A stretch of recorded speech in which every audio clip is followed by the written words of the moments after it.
सर्वशक्तिमान परमेश्वरका वचनहरूको वाचन संग्रह। परमेश्वरलाई साँच्चै प्रेम गर्नेहरू ती हुन् जो उहाँको व्यावहारिकताप्रति पूर्ण रूपमा समर्पित हुन सक्छन्।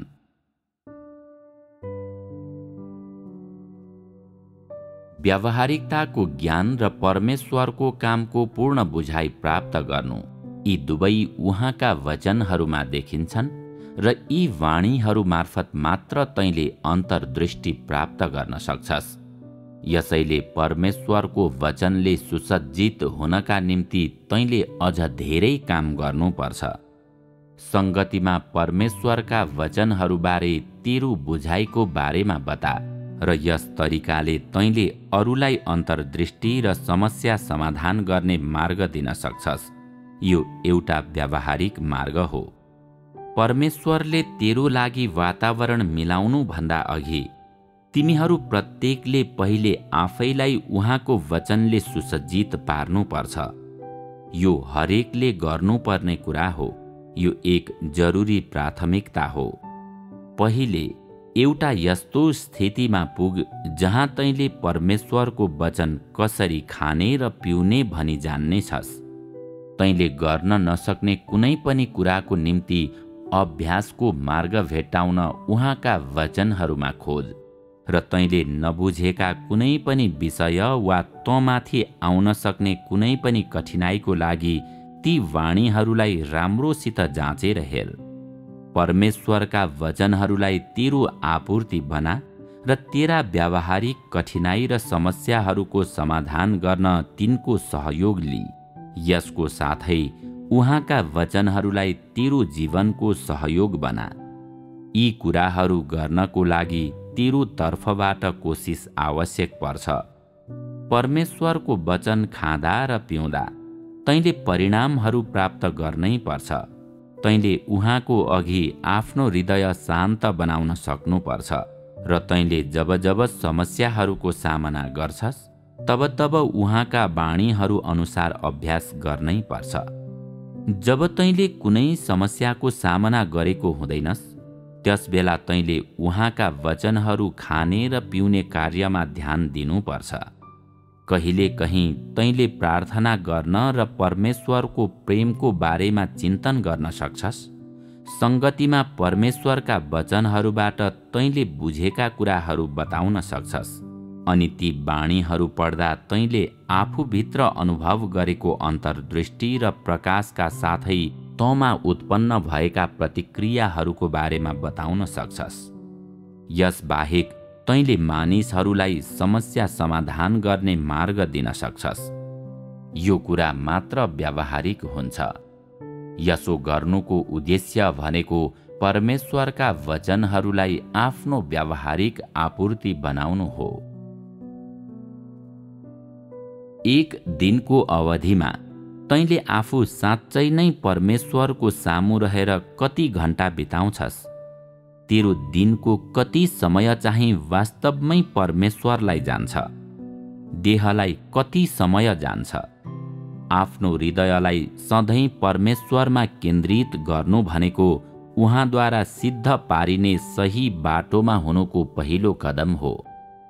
यदि तैँले आफ्नो हृदय, शरीर र आफ्नो सबै साँचो प्रेम परमेश्वरमा अर्पण गर्न र उहाँको सामु राख्न, उहाँप्रति पूर्ण आज्ञाकारी बन्न र उहाँको इच्छालाई पूर्ण रूपमा ध्यान दिन सक्छस् भने परमेश्वरको वचनलाई सबै कुराको सिद्धान्त र आधारको रूपमा लिँदै देहको लागि, परिवारका लागि र तेरा आफ्नै व्यक्तिगत चाहनाहरूका लागि नभई परमेश्वरको परिवारको हितका लागि यसो गर्न सक्छस् भने त्यसो गर्दा तेरा अभिप्रायहरू र तेरा दृष्टिकोणहरू सबै सही ठाउँमा हुनेछन् र तँ परमेश्वरको सामु उहाँको स्याबासी पाउने व्यक्ति बन्नेछस्।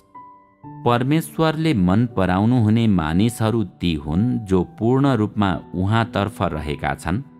तिनीहरू ती मानिसहरू हुन् जो पूर्ण रूपमा उहाँमा समर्पित हुन सक्छन्।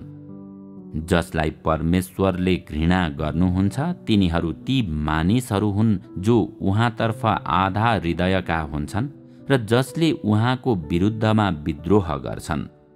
उहाँले तिनीहरूलाई घृणा गर्नुहुन्छ जसले उहाँमा विश्वास त गर्छन् तर सधैँ उहाँबाट आनन्द लिन चाहन्छन् र उहाँका निम्ति आफूलाई पूर्ण रूपमा समर्पित गर्न असमर्थ हुन्छन्। उहाँले तिनीहरूलाई घृणा गर्नुहुन्छ जसले उहाँलाई प्रेम गर्छौं त भन्छन् तर आफ्नो हृदयमा उहाँको विरुद्धमा विद्रोह गर्छन्। उहाँले तिनीहरूलाई घृणा गर्नुहुन्छ जो छलकपट गर्न शब्द चातुर्य र आलङ्कारिक वचनहरूको प्रयोग गर्छन्, जो साँचो रूपमा परमेश्वरमा समर्पित हुँदैनन् वा जो साँचो रूपले उहाँको अघि झुक्दैनन्। तिनीहरू विश्वासघाती र अति नै अहङ्कारी प्रकृतिका हुन्छन्, जो सामान्य व्यावहारिक परमेश्वरको अगाडि साँचो रूपले समर्पित हुन सक्दैनन्। तिनीहरू झनै अहङ्कारी हुन्छन् र तिनीहरू विशेष रूपमा प्रधान स्वर्गदूतका वफादार सन्तान हुन्, जसले आफूलाई साँचो रूपमा परमेश्वरका लागि समर्पित गर्छन्। ती मानिसहरूले आफ्नो सम्पूर्ण अस्तित्व नै उहाँको सामु राख्छन्। तिनीहरू साँचो रूपमा उहाँका वाणीहरूमा समर्पित हुन्छन् र उहाँका वचनहरूलाई अभ्यास गर्न सक्छन्। तिनीहरूले परमेश्वरका वचनहरूलाई स्वीकार गर्छन् र तिनलाई आफ्नो अस्तित्वको आधार बनाउँछन् र तिनीहरूले परमेश्वरका वचनहरूमा इमानदारी साथ खोजी गरी कुन कुन भाग चाहिँ अभ्यास गर्नुपर्छ भनी पत्ता लगाउन सक्छन्। साँचो रूपमा परमेश्वरको सामु जिउने मानिसहरू तिनीहरू नै हुन्।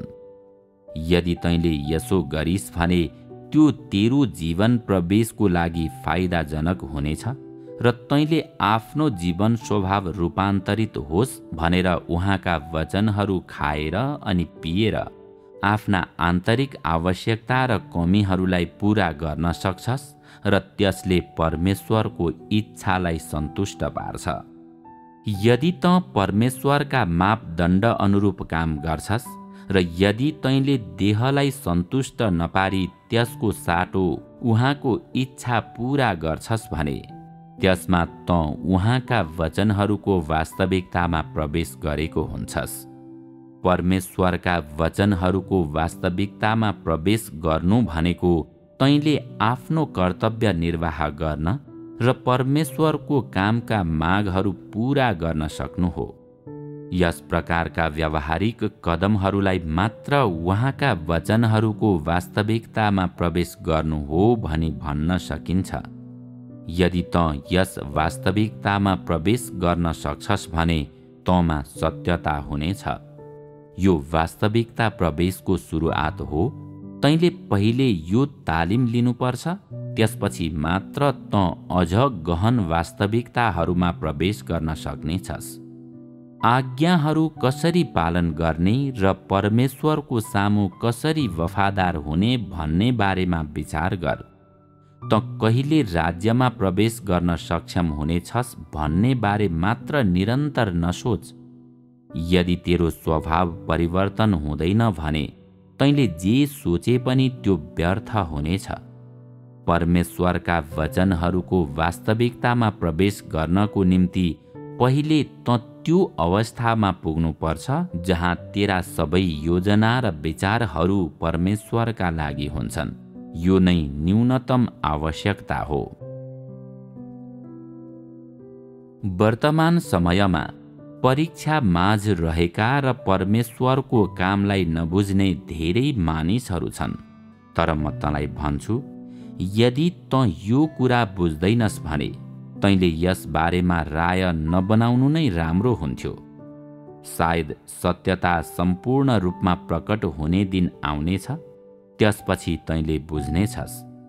राय नबनाउनु नै तेरो लागि लाभदायक हुन्छ।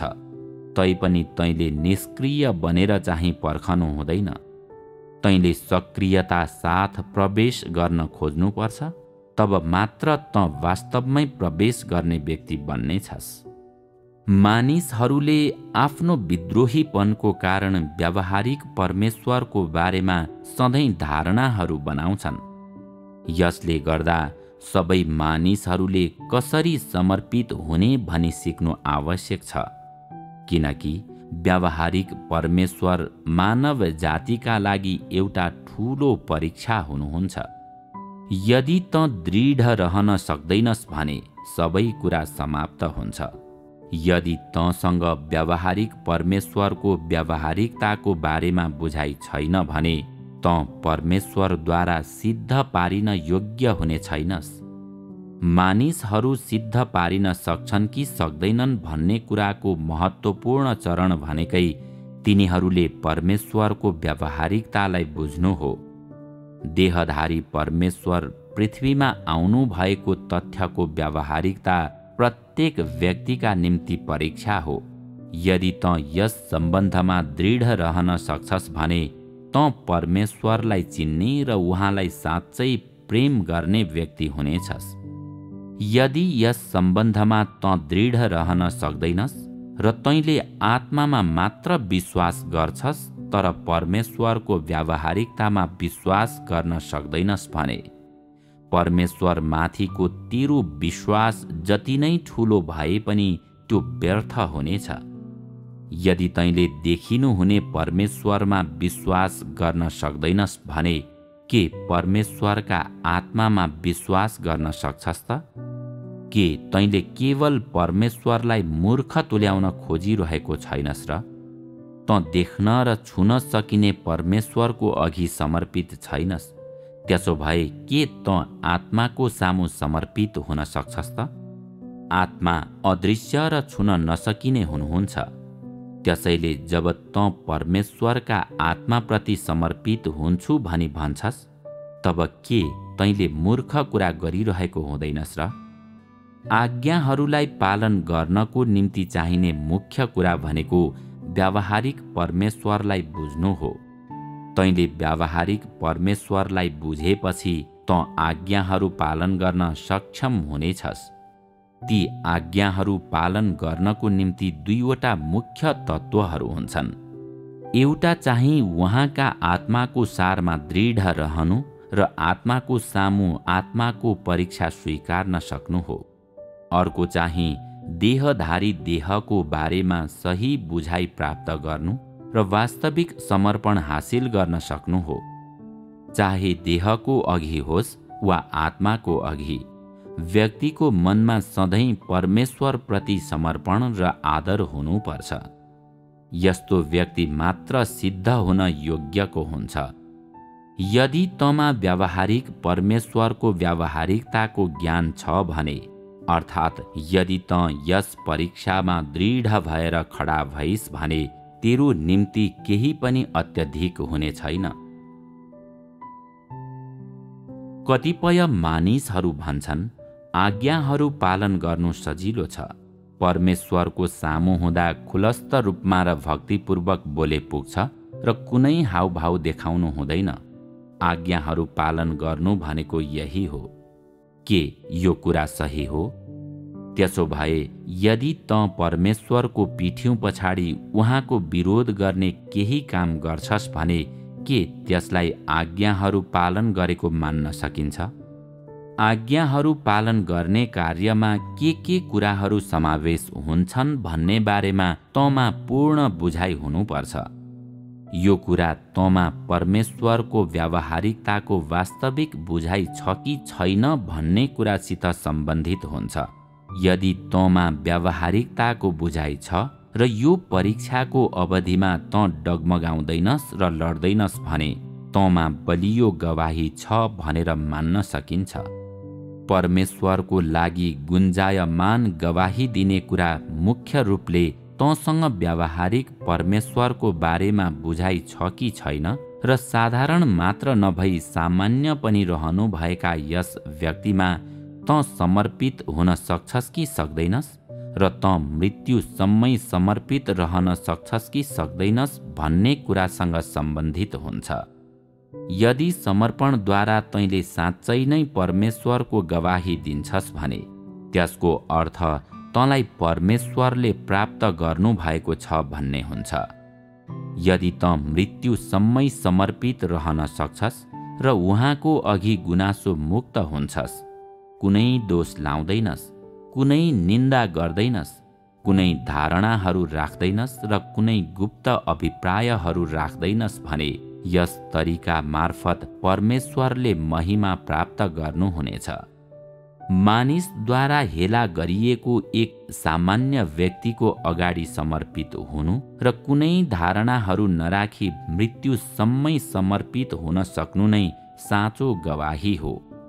मानिसहरू जुन वास्तविकताभित्र प्रवेश गरून् भन्ने परमेश्वर चाहनुहुन्छ त्यो भनेको उहाँका वचनहरू पालन गर्न सक्ने, तिनलाई अभ्यास गर्न सक्ने, व्यावहारिक परमेश्वर अगाडि झुक्न र आफ्नै भ्रष्टतालाई जान्न सक्ने, उहाँको सामु आफ्नो हृदय खोल्न सक्ने र अन्त्यमा उहाँका यी वचनहरू मार्फत उहाँद्वारा प्राप्त गरिन सक्ने व्यक्ति बन भन्ने हो। जब यी वाणीहरूले तँलाई जित्छन् र तँलाई पूर्ण रूपमा उहाँको आज्ञाकारी बनाउँछन् तब परमेश्वरले महिमा प्राप्त गर्नुहुन्छ। यसद्वारा उहाँले शैतानलाई लज्जित पार्नुहुन्छ र उहाँको काम पूरा गर्नुहुन्छ। जब तँमा देहधारी परमेश्वरको व्यावहारिकताको बारेमा कुनै धारणा हुँदैन, अर्थात् जब तँ यो परीक्षामा दृढ भएर खडा हुन्छस्, तब तैँले यो गवाही राम्रोसँग दिएको हुन्छस्।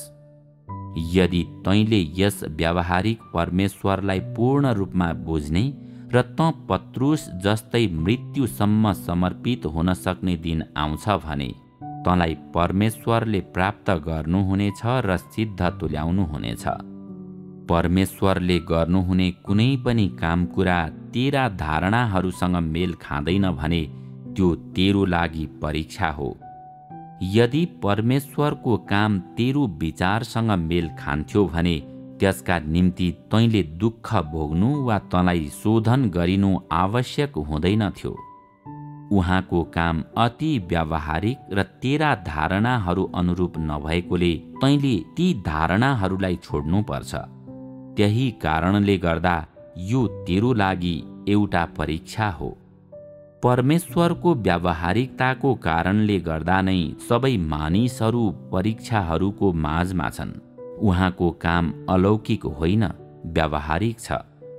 कुनै पनि धारणाहरू नराखी उहाँका व्यावहारिक वचनहरू र उहाँका व्यावहारिक वाणीहरू पूर्ण रूपमा बुझेर अनि उहाँको काम अझ बढी व्यावहारिक हुँदै जाँदा उहाँलाई साँचो रूपमा प्रेम गर्न सकेर तँ उहाँद्वारा प्राप्त गरिनेछस्।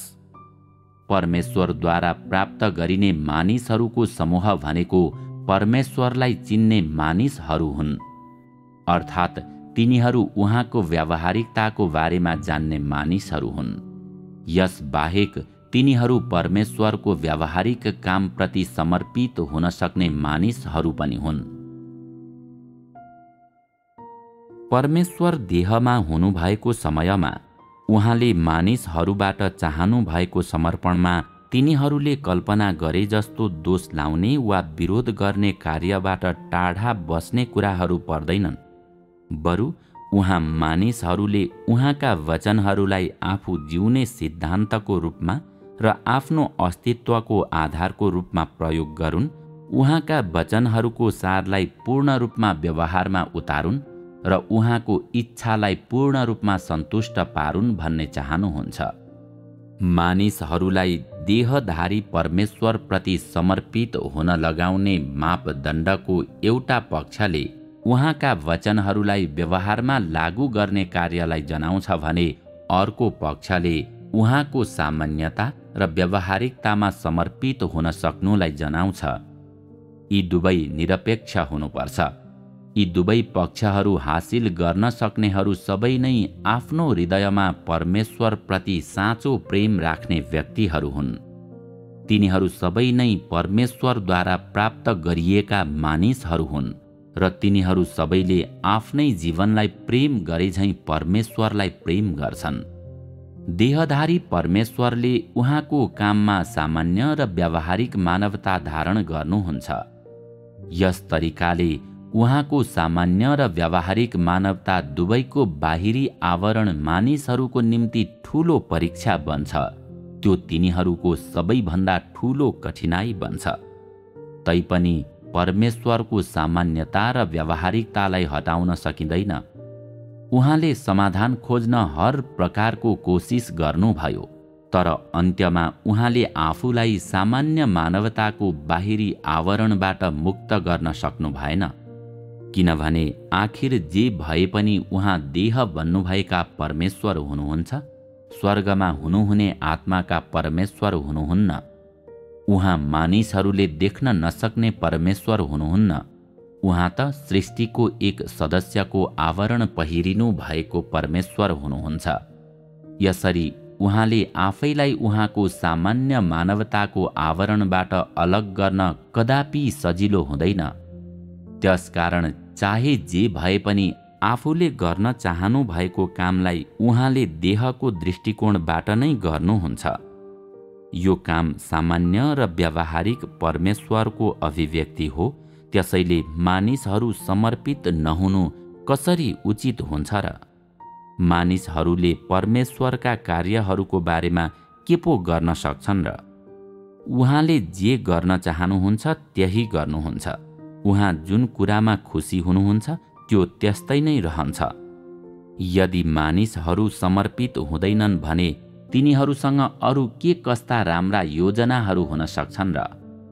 अहिलेसम्म समर्पणले मात्रै मानिसहरूलाई मुक्ति दिन सकेको छ। कसैसँग पनि अरू कुनै राम्रा विचारहरू छैनन्। यदि परमेश्वरले मानिसहरूलाई जाँच गर्न चाहनुहुन्छ भने तिनीहरूले यस बारेमा के गर्न सक्छन् र? तैपनि यी सबै कुरा स्वर्गमा हुनुहुने परमेश्वरले सोच्नु भएको थिएन। यो त देहधारी परमेश्वरले सोच्नु भएको कुरा थियो। उहाँले यो काम गर्न चाहनुहुन्छ, त्यसैले कुनै पनि व्यक्तिले यसलाई परिवर्तन गर्न सक्दैन। स्वर्गका परमेश्वरले देहधारी परमेश्वरले गर्नुहुने कुनै पनि कार्यमा हस्तक्षेप गर्नुहुन्न। त्यसैले के यो मानिसहरू उहाँमा समर्पित हुनुपर्ने अझ ठुलो कारण होइन र? उहाँ व्यावहारिक र सामान्य दुवै हुनु भए पनि उहाँ पूर्ण रूपमा देह बन्नुभएका परमेश्वर हुनुहुन्छ। उहाँका आफ्नै विचारहरूको आधारमा उहाँले जे गर्न चाहनुहुन्छ त्यही गर्नुहुन्छ। स्वर्गका परमेश्वरले सबै काम उहाँलाई सुम्पनु भएको छ। उहाँले जे गर्नुहुन्छ त्यसप्रति त समर्पित हुनै पर्छ। उहाँसँग मानवता छ र उहाँ अति सामान्य हुनुहुन्छ। तैपनि उहाँले जानी जानी नै यी सबै बन्दोबस्त मिलाउनु भएको छ। त्यसैले मानिसहरूले कसरी अस्वीकृतिको भावसहित बकुल्लाको जस्तो आँखा बनाई उहाँलाई हेर्न सक्छन्? उहाँ सामान्य हुन चाहनुहुन्छ, यसैले उहाँ सामान्य हुनुहुन्छ। उहाँ मानवताभित्र जिउन चाहनुहुन्छ, त्यसैले उहाँ मानवताभित्र बस्नुहुन्छ। उहाँ ईश्वरत्वभित्र जिउन चाहनुहुन्छ, त्यसैले उहाँ ईश्वरत्वमा रहनुहुन्छ। मानिसहरूले यसलाई जसरी मन लाग्यो त्यसरी हेर्न सक्छन्, तर परमेश्वर सधैँ परमेश्वर नै हुनुहुनेछ र मानिसहरू सधैँ मानिसहरू नै हुनेछन्। उहाँको सारलाई केही सानातिना कुराको कारण अस्वीकार गर्न सकिँदैन, न त कुनै एउटा सानो कुराको कारण उहाँलाई परमेश्वरको व्यक्तिबाट बाहिर धकेलेर निकाल्न नै सकिन्छ। मानिसहरूसँग मानव जातिको स्वतन्त्रता छ र परमेश्वरसित परमेश्वरको मर्यादा छ। यी कुराले एक अर्कालाई हस्तक्षेप गर्दैनन्। के मानिसहरूले परमेश्वरलाई थोरै स्वतन्त्रता दिन सक्दैनन्? के तिनीहरूले परमेश्वर अलि अनौपचारिक हुनुभएको सहन सक्दैनन्? परमेश्वरसित त्यस्तो कठोर नहो। प्रत्येक व्यक्तिमा एक अर्काप्रति सहिष्णुता हुनुपर्छ। के त्यसपछि सबै कुरा ठिक हुने छैनन् र? के अझै पनि केही खिन्नता बाँकी रहनेछ र? यदि कसैले त्यस्तो सानोतिनो कुरालाई सहन सक्दैन भने तिनीहरूले कसरी प्रधानमन्त्रीको हृदय डुङ्गा खियाउनका निम्ति पर्याप्त छ भनी भन्न सक्छन्? तिनीहरू कसरी साँचो मानिस हुन सक्छन्? मानव जातिका लागि कठिनाई उत्पन्न गर्ने परमेश्वर हुनुहुन्न, बरु परमेश्वरका लागि कठिनाई उत्पन्न गर्ने मानव जाति हो। तिनीहरू सधैँ तिललाई पहाड बनाउँदै काम गर्छन्। तिनीहरूले साँच्चै नै शून्यताबाट कुनै कुरा बनाउँछन् र यो अत्यन्तै अनावश्यक छ। जब परमेश्वरले सामान्य र व्यावहारिक मानवताभित्र काम गर्नुहुन्छ तब उहाँले जे गर्नुहुन्छ त्यो मानव जातिको काम होइन, त्यो त परमेश्वरको काम हो। तैपनि मानिसहरूले उहाँको कामको सारलाई देख्दैनन्। तिनीहरूले सधैँ उहाँको मानवताको बाहिरी आवरणलाई मात्र देख्छन्। तिनीहरूले त्यस्तो ठूलो काम चाहिँ देखेका छैनन्, तर तिनीहरू उहाँको सामान्य र साधारण मानवतालाई देखेको छौँ भनी जिद्दी गर्छन् र त्यो कुरालाई छोड्दैनन्। यसलाई कसरी परमेश्वरमा समर्पित भएको भनेर भन्न सकिन्छ? स्वर्गका परमेश्वर अब पृथ्वीका परमेश्वरमा परिणत हुनुभएको छ र पृथ्वीका परमेश्वर अब स्वर्गका परमेश्वर हुनुहुन्छ। उहाँहरूको बाहिरी रूप रंग एक समान भए पनि त्यसले फरक पार्दैन, न त उहाँहरूले वास्तवमा कसरी काम गर्नुहुन्छ भन्ने कुराले नै कुनै फरक पार्छ। अन्त्यमा जसले परमेश्वरको आफ्नै काम गर्नुहुन्छ उहाँ परमेश्वर स्वयं नै हुनुहुन्छ। तैँले चाहे पनि वा नचाहे पनि तँ समर्पित हुनै पर्छ। यो तैँले छनौट गर्न पाउने विषय होइन। मानिसहरूले परमेश्वरको आज्ञा पालन गर्नुपर्छ र मानिसहरू अलिकति पनि बहाना नबनाई पूर्ण रूपमा परमेश्वरमा समर्पित हुनुपर्छ। आज देहधारी परमेश्वरले प्राप्त गर्न चाहनुभएका मानिसहरू ती हुन् जो उहाँको इच्छा अनुरूप छन्। तिनीहरू केवल उहाँको कामप्रति समर्पित हुनुपर्छ र तिनीहरूले स्वर्गमा हुनुहुने परमेश्वर सम्बन्धी विचारहरू राख्दै अस्पष्टतामा जिउन र देहमा आउनुभएका परमेश्वरका निम्ति परिस्थिति कठिन बनाउन छोड्नुपर्छ। उहाँको आज्ञा पालन गर्न सक्नेहरू तिनीहरू हुन् जो पूर्ण रूपमा उहाँको वचन सुन्छन् र उहाँको प्रबन्धहरूमा समर्पित हुन्छन्।